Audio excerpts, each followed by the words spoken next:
శ్రీ గురుభ్యో నమ. శ్రీ మహాగణాధిపతయే నమ. జై శ్రీరామ్. ఈరోజు మరో విషయం కోసం తెలుసుకుందాం.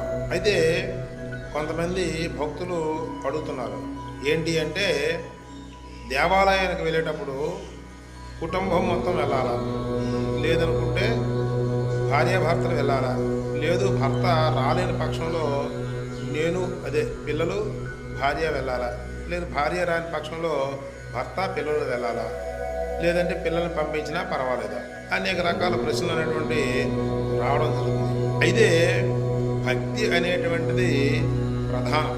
కుటుంబంలో ఎవరు వెళ్ళినా సరే పర్వాలేదు. అయితే భార్య వెళ్ళింది అనుకోండి, భార్య వెళ్తే తన కుటుంబం అంటే భర్త తన పేరు పిల్లల పేర్లు పెట్టుకొని గోత్రనామాలు పెట్టి ఆ యొక్క అర్చన చేయించుకుంటారు. ఒకవేళ భార్య రాని పక్షంలో భర్త పిల్లలు వెళ్ళి ఆ యొక్క గోత్రనామాలు పెట్టి అర్చన చేసుకుంటారు. తల్లిదండ్రులు రాలేదనుకోండి, తల్లిదండ్రులు రాకపోతే పిల్లలు వెళ్ళారనుకోండి, పిల్లలు కూడా తన యొక్క తల్లిదండ్రుల పేర్లు తన పేర్లు చెప్పుకొని అర్చన కార్యక్రమం చేసుకుంటారు. అయితే ఇక్కడ ప్రధానంగా చూసుకోవాల్సింది ఏంటంటే, కొంతమంది ఎక్కువగా తన భార్యని దేవాలయానికి పంపించేస్తున్నారు.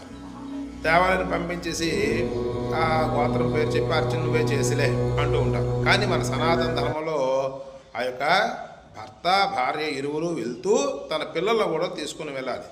కాబట్టి ఆ విధంగా పిల్లలను కూడా తీసుకుని వెళ్తే వాళ్ళకి భక్తి ఎక్కువగా ఉంటుంది. రాబోయే తరంలో వాళ్ళు కూడా దేవాలయానికి వెళ్ళాలనేటువంటిది మనసులో కరుగుతుంటుంది. కాబట్టి ఆ విధంగా ఈ యొక్క భక్తి భావంతో తన పిల్లలను కూడా తీసుకుని వెళ్ళాలి. మొన్న ఒక విషయం చెప్తాను వినండి. నేను కార్యక్రమం చేస్తున్నాను. నేను ఒక చిన్న కార్యక్రమం చేస్తుంటే ఆ కార్యక్రమం చేస్తున్నంత వరకు కూడా పిల్లలు సెల్ ఫోన్లో చిన్న చిన్న ఆటలు ఆడుకుంటున్నారు.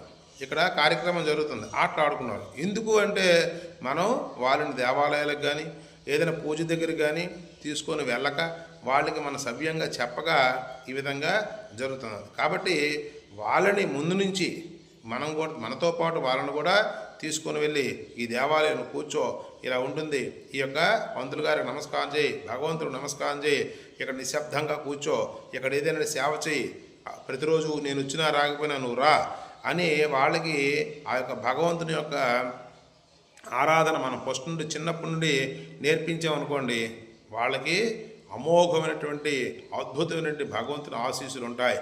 కాబట్టి భగవంతుని దగ్గరికి భక్తి ప్రపత్తులతో కుటుంబం మొత్తం రావచ్చు, వచ్చి భగవంతుని అనుగ్రహ ప్రాప్తి పొందవచ్చు. జై శ్రీరామ్, జై హనుమాన్.